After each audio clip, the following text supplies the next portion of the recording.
반갑습니다. 날씨도 추워지고 지난 한 주 동안 다 수고 많으셨습니다.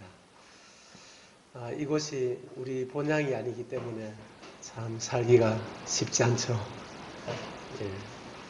우리가 살아야 될 이 본향에 가면 참 우리의 그 모든 환경이 우리와 딱 맞아서 얼마나 행복하고 즐거울지 모르겠습니다. 우리에게는 그런 나라가 기다리고 있기 때문에 현재 좀 어렵지만은 이 소망이 있어서 너무 감사가 됩니다. 시편 2편을 이렇게 같이 살펴보도록 하겠습니다.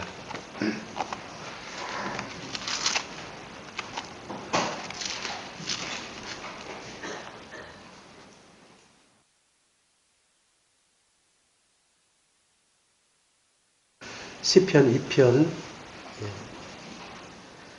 1절부터 3절까지 같이 좀 읽어주시면 감사하겠습니다. 시편 2편 1절부터 3절까지 시작. 어찌하여 이방 나라들이 분노하며 민족들이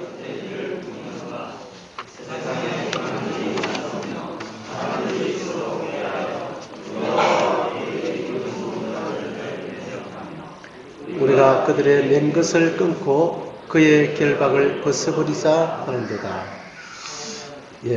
여기까지만 읽겠습니다. 감사합니다. 이 시편 2편은 1절에 어찌하여 하는 말씀하고 또 4절에 하늘에 계신 이가 웃으시며 라는 말씀하고 그 다음 12절에 그의 아들에게 입맞추라. 이 세 구절이 이 전체를 이렇게 이해할 수 있도록 이렇게 해주는 것 같습니다. 시편 1편은 하나님께서 이 1편을 통해서 이 복 있는 사람에 대해서 이렇게 말씀을 이렇게 시작을 하셨습니다. 이 복 있는 사람은 현재 많은 소유하고 있는 사람이 복 있는 사람이 아니라 하나님과 함께하는 사람, 그 사람이 복 있는 사람이고, 그런 사람은 악인의 꾀를 쫓지 않고 죄인의 길에 서지 않고 오만한 자의 자리에 앉지 않는 그런 삶을 산다고 이렇게 얘기를 했습니다. 시편 2편에는 어찌하여라는 이런 말씀으로 이제 시작이 되는데요.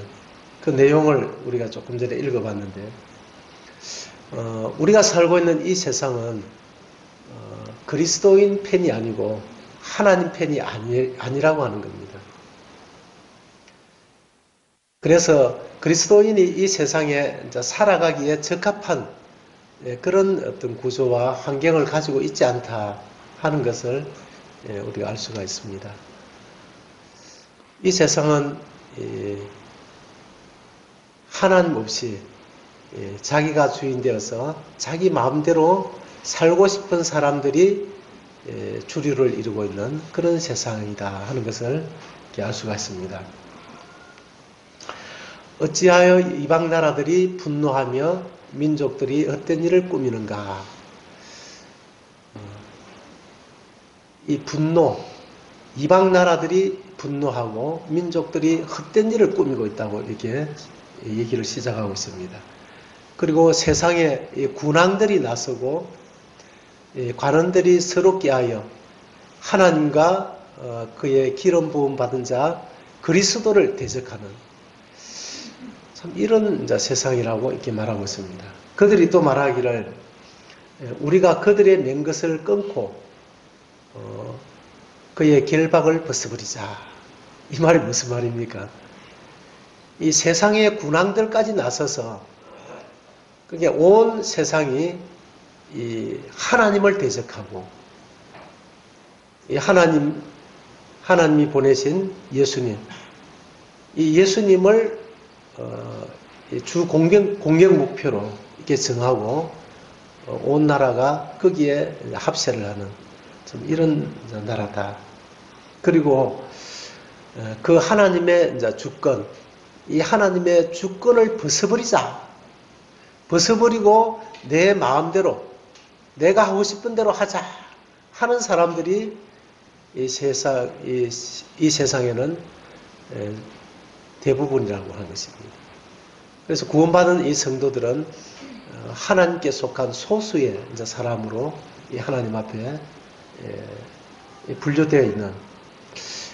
그래서 이 세상에 뭐 어디를 가도 보면 대부분이 이제 국가의 어떤 왕이라든지 이제 권력을 가지고 있는 이런 사람들이 그리스도인이 아니라 이 하나님을 대적하는 그런 사람들이 오히려 이제 권세를 쥐고 있고, 또 직장에 가봐도 뭐 그리스도인보다 그리스도인 아닌 사람들이 사장이 더 많고 이 상사들이 많다고 하는 겁니다. 그렇게 하나님을 대적하는 사람들은 결국은 하나님을 믿고 있는, 예수님을 나의 주인으로 믿고 있는 그리스도인들을 동일하게 싫어하고 있다는 것이죠. 그래서 우리가 이런 세상에 현실이 지금 이제 이런 세상이라고 하는 것을 우리가 먼저 알 필요가 있는데요.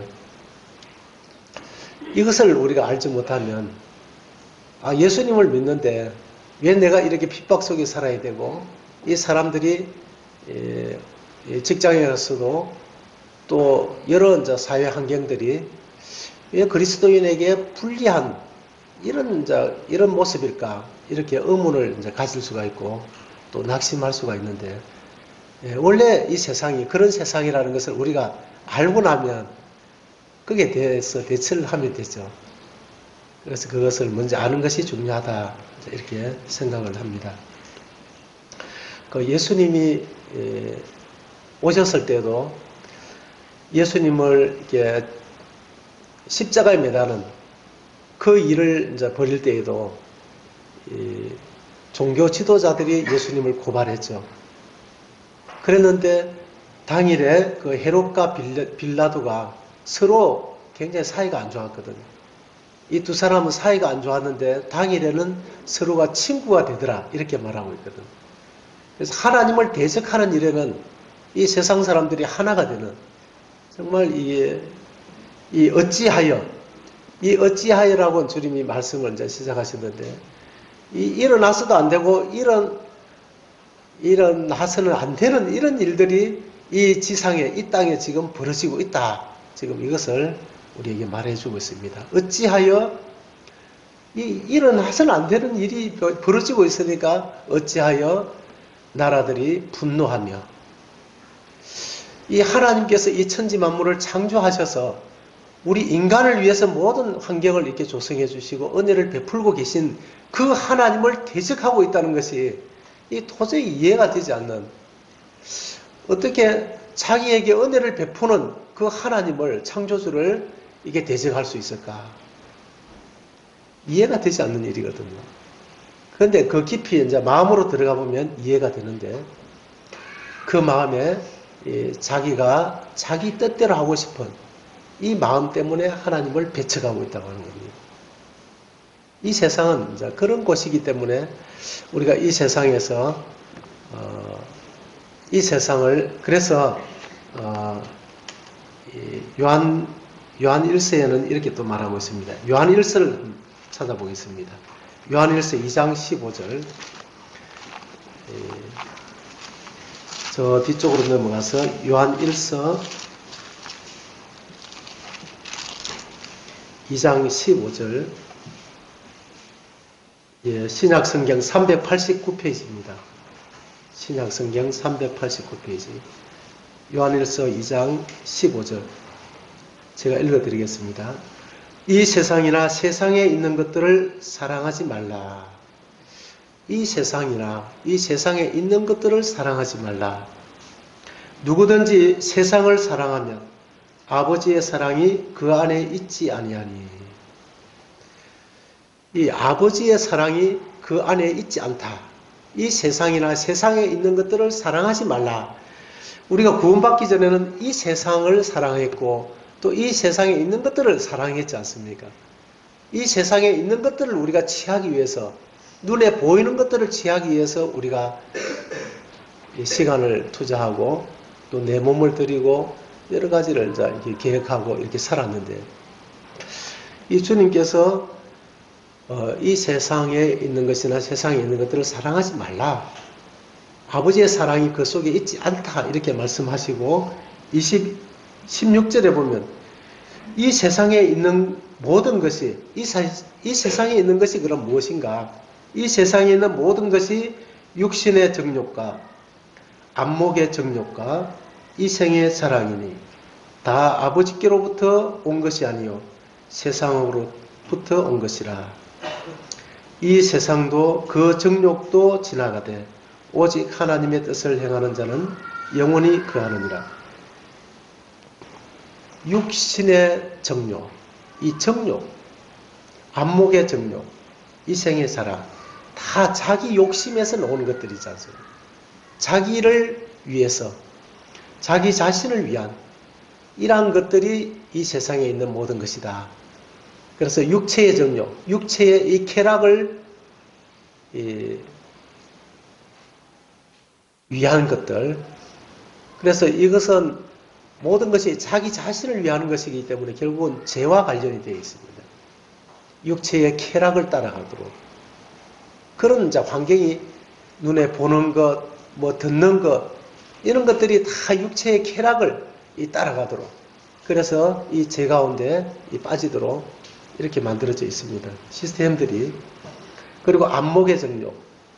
눈에 보이는 더 좋은 것, 더 예쁜 것, 더 큰 것, 뭐 이런 걸 이제 따라가도록. 그래서 결국은 그것을 추구하는 그 마음의 그 중심에 들어가 보면 결국은 내가 주인이 되어 있는 이런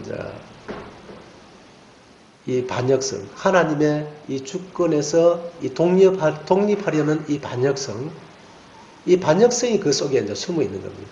그래서 내가 왕으로서 살고 싶어, 내가 주인으로 살고 싶어, 이런 것들이 그 마음속에 있기 때문에 더 좋은 것, 더 큰 것, 뭐 이런 것을 이제 추구하는 곳이 이 세상이라고 하는 겁니다.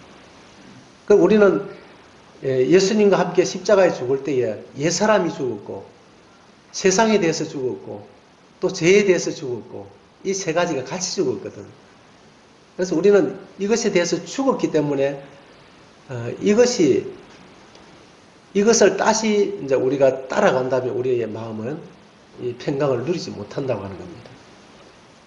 그리고 이 생의 자랑, 이 세상에 있는 모든 것이 육신의 쾌락, 안목의 이 욕심, 정욕, 그리고 이 생의 자랑, 이것이 이 세상의 모든 것이라고 하는 겁니다. 이 세상의 사람들이 추구하는 것이 이제 그 세 가지라고 하는 거죠. 그래서 사단도 이 선악과를 유혹할 때에 안목의 정욕, 먹음직도 하고, 육체의 정욕이죠. 보암직도 하고, 먹음직도 하고, 보암직도 하고, 탐스럽기도 한 나무인지라.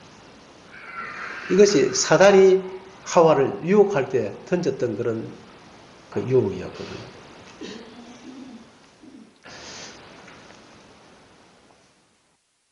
그리고 요한 1서 5장 19절도 조금 뒤로 넘어가지고 요한 1서 5장 19절입니다.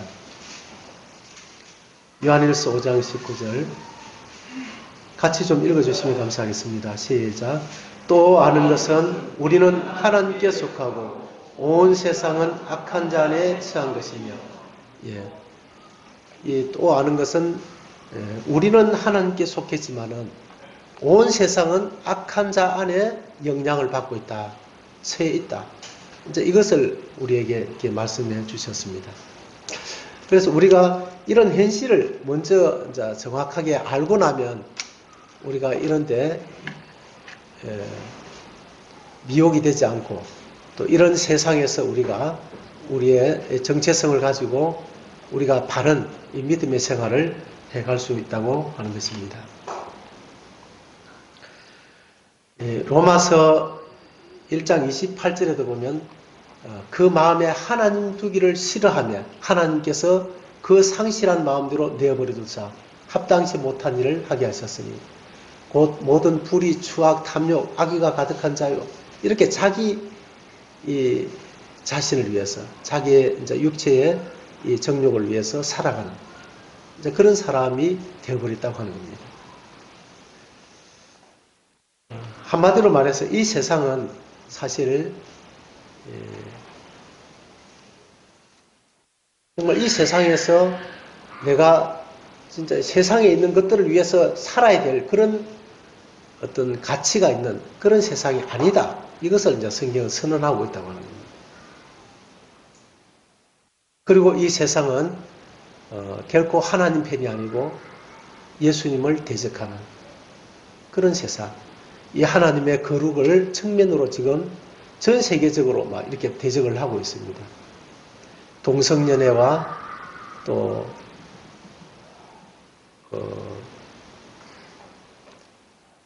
차별금지법을 이렇게 통과시켜서 동성연애를 합법화시키고 이런 사실 도덕을 완전히 무너뜨리는데 하나님의 거룩의 정면으로 도전하는 그런 세상이 지금 이 세상이거든. 정말 암담합니다. 이런 세상에 흘러가는 이 모습을 보면.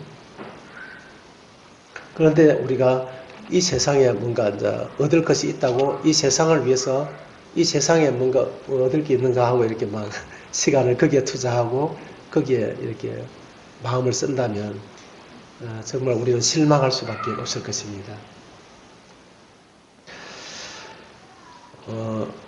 지금 IS 같은 경우도 보면 이 주 공격 목표가 IS의 주 공격 목표가 바로 그리스도인입니다. 공산주의도 주 공격 목표는 그리스도인입니다. 이 IS들은 이 이슬람인들은 예수님을 하나님으로 인정하지 않습니다. 그리고 공산주의는 신을 인정하지 않습니다. 그래서 그들의 주 공격 목표는 그리스도인들. 하나님이 살아계시다고 하면 자신들의 그 모든 기초가 무너져 버리기 때문에 하나님이 없다는 것을 그들은 주장하고 그렇게 하는 거죠.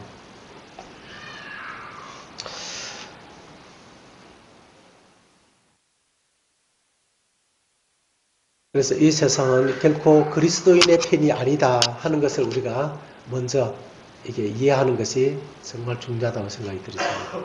직장에 가서도 직장의 모든 시스템들이 그리스도인을 향해서 이렇게 시스템이 구성이 되어 있지 않다고 하는 겁니다. 교회를 들어가지 못하게 만들고 뭔가 이 주님을 섬기지 못하게 만드는 그런 시스템들이 직장이라든지 사회 전반에 걸쳐가 있다는 거죠. 그래서 우리는 그런 가운데서 믿음을 가지고 살아야 되기 때문에 사실 주님 앞에 더 많이 엎드려야 되고 주님을 의지해야 되는 것을 이렇게 볼 수가 있습니다. 그래서 이 패역한 세상에서 우리가 또 하나님을 섬겨야 되고 살아야 되지 않습니까? 직장 생활도 해야 되고 또 국가에 소속이 되어서 살아야 되고 이렇게 살아야 되기 때문에 이런 어떤 환경들을 생각하면 사실 낙심이 되죠. 그런데 이 시편 2편에서는 이런 우리에게 그냥 낙심하고 참 이 현실을 보면 참담하죠, 그냥. 그런데 이 4절을 이렇게 보시면 시편 2편 4절을 한번 보실까요? 여기서 반전을 이렇게 시키는 이 하나님을 이렇게 볼 수가 있습니다. 이러한 참담하고 암담한 이러한 현실을 우리가 걷어낼 수 있는 그런 비결이 있습니다. 4절을 같이 좀 읽어주시면 감사하겠습니다. 시작. 하늘에 계신 이가 웃으시며 주께서 그들을 비웃으시리로다. 저는 이 말씀을 이렇게 준비하고 묵상하면서 얼마나 힘이 나는지 그냥 이 말씀을 보니까 완전 통쾌한 겁니다. 그냥. 하나님께서 이 땅에 지금 행해지고 있는 이 왕들까지도 나서서 하나님을 온 국가가 온 세상이 막 하나가 되어서 하나님을 대적하고 있는데 이 하늘에 이 하늘로 눈을 향하게 하면서 하늘에 지금 무슨 일이 벌어지고 있는지, 이 세상을 정말 통치하고 다스리시는 분은 인간이 하는 것 같지만 사실은 하나님이 하시지 않습니다. 그 하늘의 하나님을 이제 보여주시고 있는 거죠. 하늘에 하나님이 살아계시구나.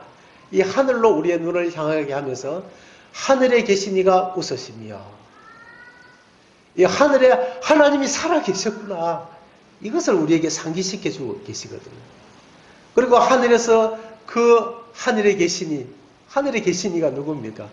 주님이 하늘에서 지금 현재 이 거대한 권력까지 하나가 되어서 하나님을 대적하고 그리스도인들을 힘들게 하는 이런 세상을 바라보면서 주님이 불안해하고 주님이 두려워하고 안절부절하고 있다면 예수를 믿는 우리도 역시 두려워하고 불안하고 안절부절해야 되겠죠. 그런데 예수님이 전혀 그렇게 하고 있지 않다고 하는 겁니다. 하늘에서 어떻게 하고 계십니까? 4절에 보니까 하늘에 계신 이가 웃으심이야. 웃고 있다고 하는 겁니다.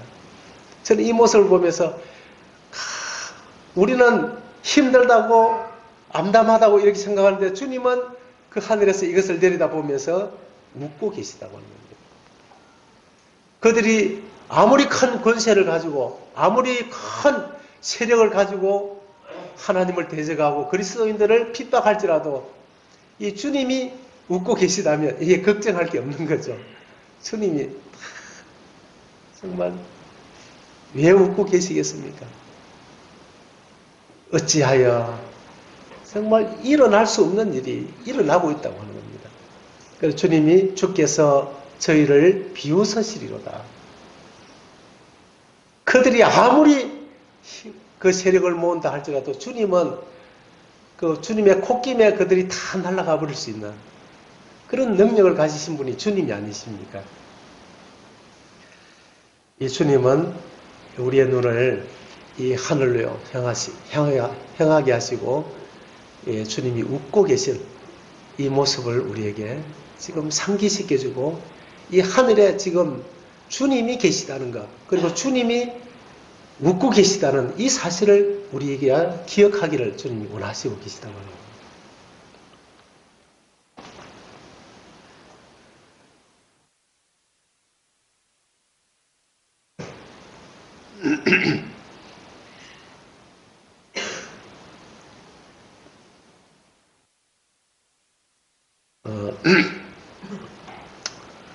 성경에 보면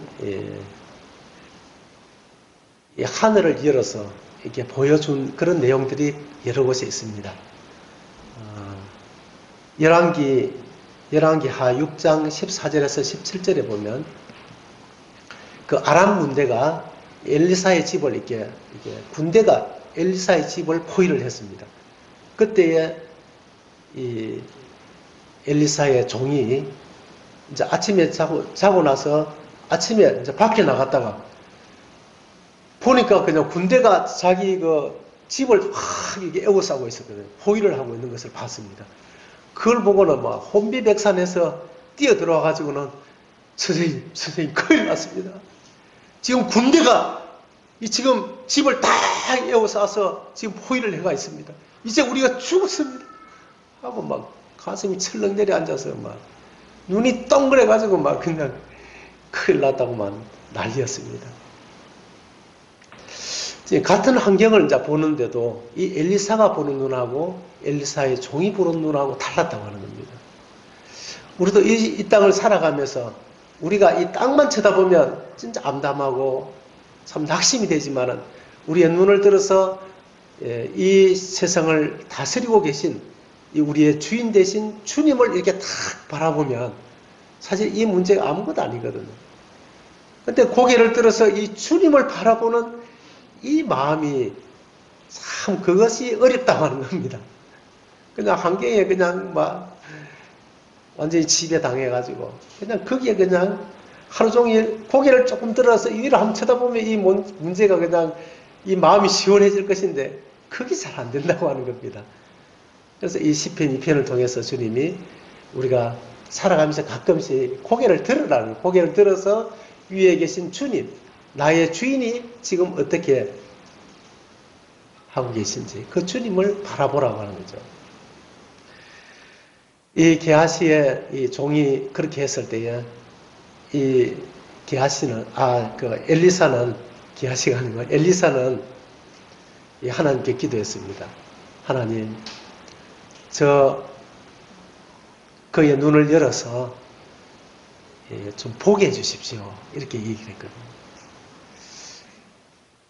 그래서 눈이 정말 열렸는데 보니까 이 집을 둘러싸고 있는 이 아람 군대 그 뒤편에 하나님의 군대가 불말과 불병거가 그 군대를 또 포위하고 있는 이 모습을 이게 보여줬습니다. 그 모습을 보니까 이 엘리사의 이 종의 두려움이 순식간에 사라져버렸거든요. 야, 이 하나님의 군대가 그들을 오히려 또 포위하고 있으니까 그가 아무리 포위를 해서 엘리사를 죽이려고 해도 이 하나님이 지키시면 안 되는 거죠.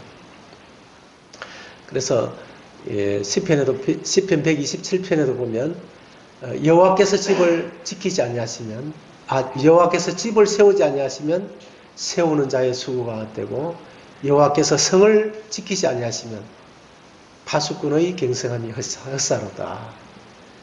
사실 우리가 열심히 무엇을 한다고 하지만 하나님께서 허락하지 않고 하나님이 도와주시지 아니하시면 우리가 얻을 수 있는 게 아무것도 없거든요. 저도 이제 이 예배당에 그때 자다가 그때 도둑이 한번 들어오고 나서 신경이 자꾸 쓰 이런 겁니다. 그러다가 어느 날 시편 127편에 이 말씀을 주님 보여주시더라고요. 여호와께서 성을 지키지 아니하시면 파수꾼의 경성함이 헛사로다. 내가 아무리 문을 잘 잠그고 이렇게 해도 하나님께서 지켜주시지 아니하시면 그 모든 이 수고가 헛일이다. 그래서 내가 이제 할 건 하지만은 이제 염려를 주님이 이 교회를 지켜주십시오. 이렇게 주님께 맡기고 나니까 참 마음이 편안했습니다. 지금까지도 제가 우리 자매가 이제 그 친정에 가고 제가 혼자 이제 예배당에서 이제 잤는데요. 그 전에는 또 혼자 잘라니까 자신이 없더라. 그래서 집에 가서 자고 이렇게 했는데 이제 조금 믿음이 조금 더 이제 생기졌는지 혼자 자는데도 아무 그냥 두려움이 없고 참 편안했거든. 왜 그랬느냐? 제가 주님께 맡겼거든요. 주님, 제가 살아도 주님 것이고 죽어도 주님 것이고 사나 죽으나 주님 것이니까 죽든지 살든지 주님께 다 맡겨버립니다. 이렇게 하니까 이 도둑이 들어와도 죽으면 주님이 죽게 하면 죽는 거고 살게 하면 사는 거고 이렇게 맡기니까 정말 편안하더라고요. 그래서 자면서도 진짜 편안하게 아무 두려움 없이 며칠 동안 이렇게 생활을 했습니다.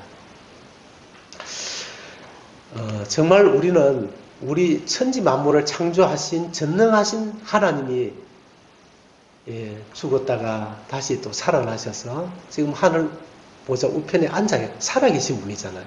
그리고 고개를 들면 진짜 그분이 저 하늘에 살아계시거든. 나의 주인이 살아계시는데 그분을 의지하면 우리가 겁날 게 뭐가 있습니까? 두려워할 게 뭐가 있습니까?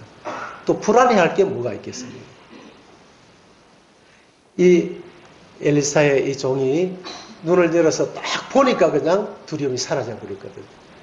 그래서 하나님은 우리가 이 포기를 원하는 포기를 진짜 이 주님을 좀 포기를 원하는데 이 성도들은 굉장히 큰 무게가 이제 한 가지가 있는데 구원받지 못한 사람은 육신의 눈밖에 없습니다. 그러나 구원받은 사람은 영적인 눈을 또 한 가지 더 가지고 있다는 겁니다. 우리는 이 세상을 살면서도 영혼을 바라볼 수 있는 이런 눈을 가지고 있지 않습니까? 그래서 우리 형제자매님들은 이 영적인 눈을 많이 사용해야 된다 이런 생각을 하게 됐습니다. 그래서 우리의 마음의 눈이 밝으면 우리 몸이 밝으면 눈이 밝으면 온몸이 밝을 것이요 눈이 어두우면 그 어두움이 얼마나 하겠느냐. 우리의 영적인 눈을 밝게 뜨고 있으면 사실 이 환경이 우리를 결코 지배할 수가 없습니다. 이 환경이 바뀐다는 게 아니라 그 환경을 우리가 지배할 수 있는 그런 영적인 힘을 이제 가지고 살아갈 수가 있는데, 이 영적인 눈이 어두워지면 이 환경이 자꾸 너무 커지거든요. 커지니까 먹고 살 문제, 날씨가 추워지니까 이 돈도 없고, 이 날씨는 춥지, 방은 춥고, 하여튼, 이 모든 것이 환경이 나를 갖다 이제 이게 지배를 하는 거죠. 그러면 이제 낙심이 되는데, 이 영적인 눈을 딱 가지게 되면 어떤 마음이 있겠습니까? 죽어도 나는 주님의 것이고, 살아도 주님의 것이고, 얼어 죽으면 뭐 주님이 주인이니까 주님 책임이고, 주님이 뭐 주인이 얼어 죽으라 하면 얼어 죽으면 되는 거고, 뭐가 뭐 두렵습니까? 죽으면 천국 갈 수 있는 거고, 정말 주님을 신뢰하고 주님을 의지하는 이 영적인 눈을 가져버리면 사실 아무 두려움이 없습니다. 그럼 굶어 죽으라 하면 굶어 죽으면 되잖아요. 그죠? 이 죽음은 우리가 끝이 아니고, 우리는 이미 영원한 세계가 준비되어 있기 때문에 이 죽음이 우리를 사실 이제 지배할 수가 없는 것입니다. 이 엘리사의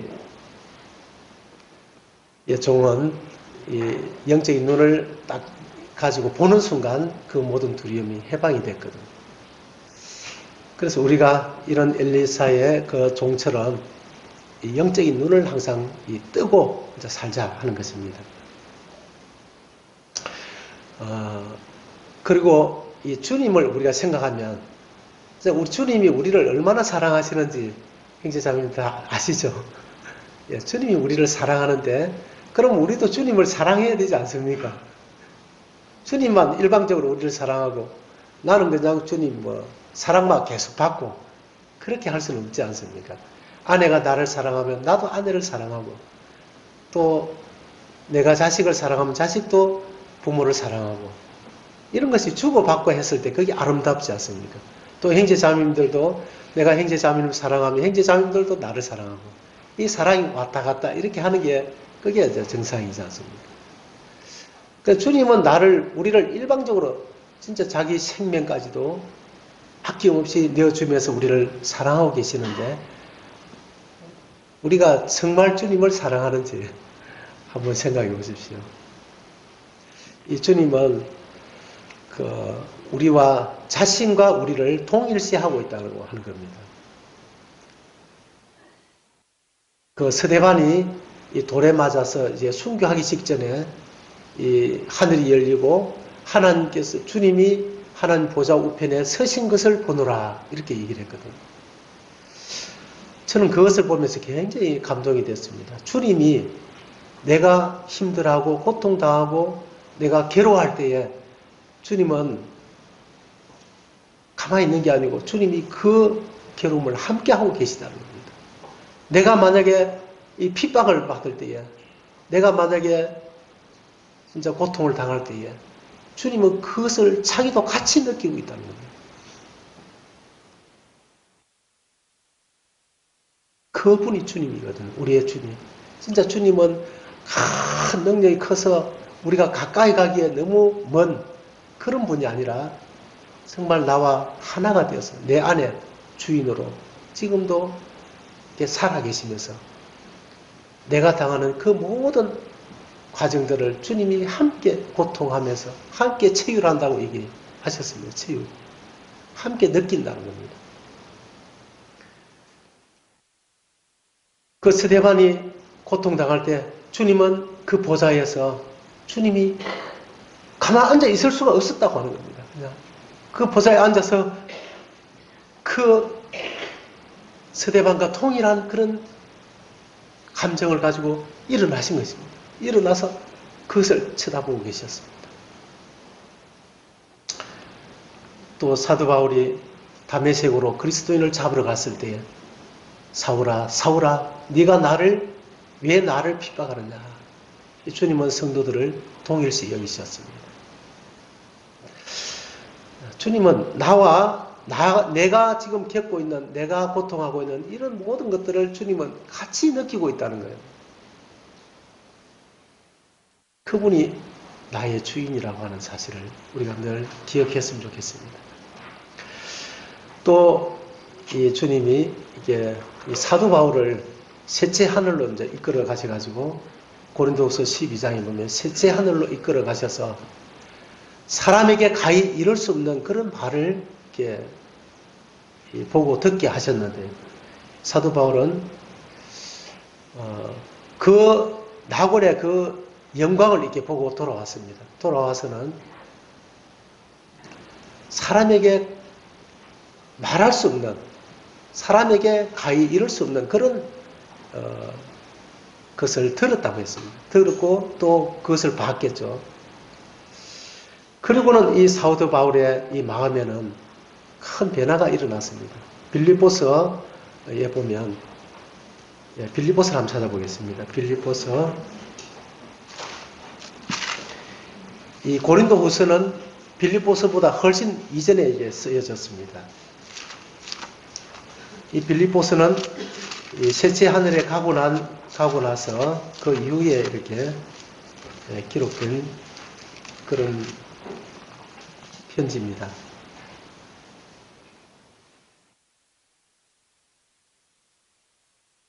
예, 3장 4절부터 제가 읽어드리겠습니다. 그러나 나도 육체를 신뢰할 만하니 만일 누구든지 다른 이가 육체를 신뢰할 것이 있는 줄로 생각하면 나는 더욱 그러하리니, 나는 8일 만에 할례를 받고 이스라엘 족속이요 베냐민 지파요 히브리인 중의 히브리인이요 율법으로는 바리새인이요 열심으로는 교회를 박해하고 율법의 의로는 흠이 없는 자라. 이 사도 바울은 정말 자랑할 것이 많은 그런 사람이었습니다. 유력한 사람이었습니다. 그리고 자기가 가지고 있는 이 자랑할 것이 많았는데, 이 사도 바울은 이 낙원에 갔다 와서 또 이 주님 안에서 귀한 것들을 이렇게 보면서 이렇게 고백을 하고 있습니다.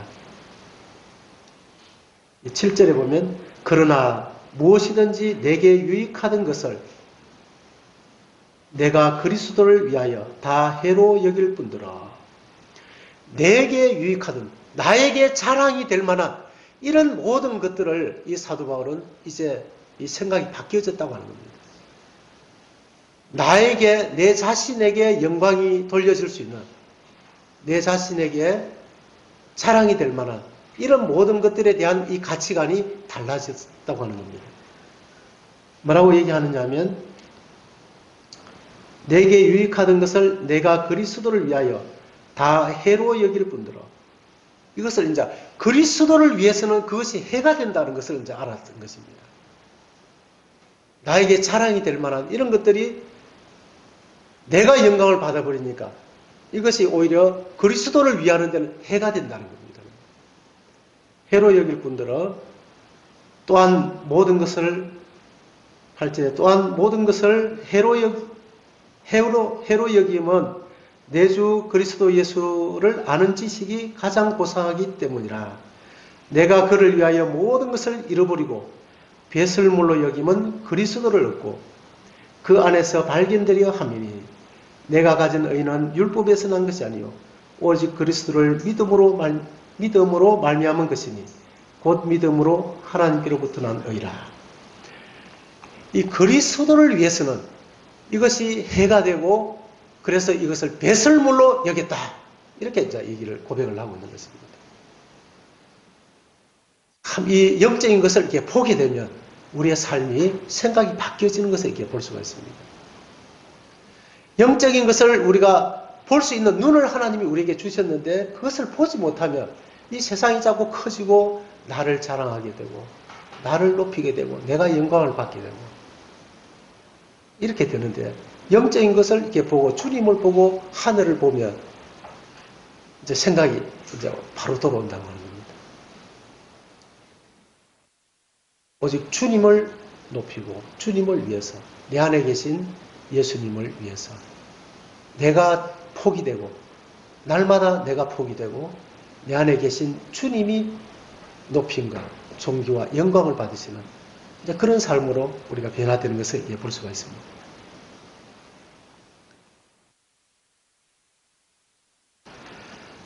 주님이 정말 이런 삶을 살 때 우리 마음에 진정한 만족이 있고 기쁨이 있고 또 역동적인 그런 삶의 의욕이 일어나는 것을 볼 수 있거든요.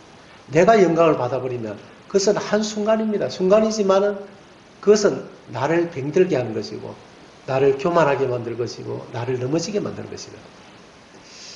그래서 그리스도 안에서 성장한 사람들의 특징은 이 자기가 없어지는, 내가 없어지고 내 안에 주님만이 계속 나타나는 이제 그런 사람이 되는 것을 볼 수가 있습니다. 그 다음에 다시 시편 2편으로 좀 넘어가 보겠습니다.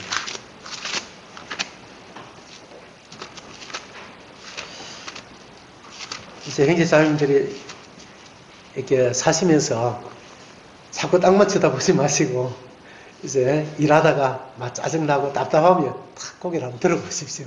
고개를 들어서 영적인 눈을 탁 열어서 하늘에 지금 주님이 뭐하고 계시는지, 웃고 계시는지, 지금 막 불안해하는지 그걸 한 번씩 이렇게 보시기 바랍니다. 그러면 아마 분위기가 완전히 확 달라질 것입니다. 2장 12절을 한번 보시겠습니다. 그의 아들에게 입맞추라. 그렇지 아니하면 진노하심으로 너희가 길에서 망하리니 그의 진노가 급하심이라. 여호와께 피하는 모든 사람은 다 복이 있도다. 그의 아들에게 입맞추라. 입맞춘다는 것은 그분을 사랑하고 존경하고 그분을 복종한다, 뭐 이런 의미가 있겠죠. 입맞춘다는 것은 그분에게, 그의 아들에게 입맞추라. 이게 사랑은 우리가 참 이게 주님으로부터 엄청난 사랑을 감당 못할 이런 사랑을 우리가 받고 있는데 우리도 주님을 좀 사랑해야 되겠습니까? 지난 한 주를 살면서 주님 사랑해요. 주님 앞에 사랑을 고백을 몇 번이나 하셨습니까? 많이 할수록 좋은 거죠. 부부 사이도 서로 사랑을 많이 고백할수록 참 서로의 사랑이 더 풍성해지는 것이죠. 주님 사랑합니다. 주님 너무 사랑해요. 주님 보고 싶어요.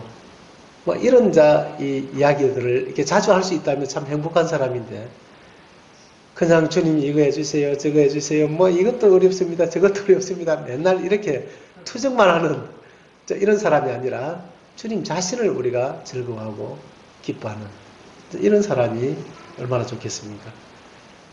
그의 아들에게 입맞추라. 참 그의 아들에게 날마다 입맞추고 그렇게 사는 사람 얼마나 좋겠습니까? 저도 참 찔림이 좀 돼서 아침에 예배드리면서 주님 사랑합니다 이렇게 고백을 했는데 참 제가 주님 사랑합니다 하고 고백을 하면 내 마음이 즐거워지더라고요. 별 그런 마음이 없어도 그냥 주님 사랑합니다 이렇게 하면, 그렇게 하면 내가 말을 그렇게 하면 이렇게 몸이 그렇게 그런 방향으로 가시는 것 같아요. 주님은 나를 너무너무 사랑하는데 나는 주님 사랑한다는 말 한마디도 안 하고, 저희 이제 부부도 보면 저는 또 가끔씩 뭐 그런 얘기를 하는데 우리 자매는 절대 그런 얘기 안 하는 것 같아요. 그래서 좀 일방적이 돼가지고 좀 그렇습니다. 정말 서로 사랑합니다. 사랑한다고 고백할 때에 얼마나 기쁨이 되겠습니까? 근데 여기서 이제 얘기하는 것은 10절부터 보면 이 군왕들과 재판관들과 이런 사람들에게 지금 경고하는 말씀이거든요. 그의 아들에게 입맞추라. 그렇지 아니하면 진노하심으로 너희가 길에서 망하리니 그의 진노가 급하다. 이 주님은 이 베드로후서에도 보면 아무도 멸망치 않고 다 회개하기에 이르기를 원하셔서 지금까지 주님이 기다리고 계시다, 참아주고 계시다는 것입니다. 오래 참고 계시는 것이거든요. 우리가 뭔가 이게 구원받을 만한 그런 가치가 있어서 구원하시는 게 아니라 그 하나님이 진노를 내릴 수밖에 없는 온 우리의 마음이 이 주님의 주권을 떠나서 독립해서 내 마음대로 살고자 하는 이 반역의 마음을 품고 살아가는 이 삶 하루하루가 주님에게는 이 진노를 객발시키는 그런 삶이거든. 그래서 당장 심판을 해야 되지만은 주님의 큰 긍휼과 사랑 때문에 그 심판을 계속 지금 미루고 있다는 것입니다. 그러면서 이 군왕들과 재판관들을 향해서 그 마음을 이제 버리고 회개하고 예수님을 믿어라. 예수님을 주인으로 모셔라. 예수님께 복종해라. 그렇지 않으면 심판을 받는다 하는 것을 경고하고 있거든요. 주님은 이 온 세상이 주님을 대적하는 이 세상을 주님이 언제까지 기다리시지 않습니다. 때가 되면 주님은 이 세상을 심판하실 것이거든요. 그때가 언제인지 모릅니다. 그때가 내일이 될 수도 있기 때문에 우리의 사랑하는 가족들, 우리 주변에 있는 분들 진짜 이 주님의 이 진노 아래에 지금 있는 것입니다. 다만 회개치 아니한 마음과 네 고집과 회개치 아니한 마음을 따라 진노의 날 곧 하나님의 의로우신 심판이 나타나는 그날에 이 말 진노를 내게 쌓는도다. 하나님의 진노가 사실 그에 쌓여 있거든. 구원받지 못한 사람들. 그래서 그들을 빨리 이 주님 앞으로 데려와서 회개하고 주님께 복종하도록, 주님께 굴복하도록 우리가 도와주지 않는다면 그들은 하나님의 무서운 진노를 당할 수밖에 없는 그런 처지에 있다는 것을 우리가 알고 있지 않습니까? 그래서 우리가 입을 열지 않으면 그들이 하나님의 진노를 당할 수밖에 없기 때문에 그들을 위해서 우리가 정말 입을 열어야 된다고. 그리고 그들을 우리가 찾아가야 되고. 저도 이제 막 복음의 초기에는 저 서울이든지 부산이든지 울산이든지 하여튼 내가 아는 사람이 있으면 전화해가지고 복음 집회가 있으면 그냥 내가 시간을 내가지고 이번에 그 주변에 복음 집회가 있는데 시간 한번 내달라 해가지고 그까지 막 버스 타고 올라가가지고 그들을 복음 집회로 이제 인도하고 이런 일들이 많이 있었지 않습니까? 우리 진주에서도 옛날에 있을 때에 저 멀리 있는 분들이 그 진주 지역에 이제 이 복음 집회를 하면 그 부근에 살고 있는 친구나 또 친척들이 있으면 그들을 인도하기 위해서 휴가를 내서 막 내려왔어요. 내려와가지고는 그들을 막 집회에 데리고 오고 막 이런 일이 있었거든요. 그런 일들이 사실 지금 우리가 또 그런 일들을 다시 회복시켜야 된다. 회복시켜야 되지 않겠습니까? 그래서 우리의 삶을 다시 한번 돌아보고 항상 이 고개를 들어서 주님을 이제 바라보고 이 환경을 지배하는 그런 삶을 우리가 살았으면 좋겠습니다. 이상으로 줄이겠습니다.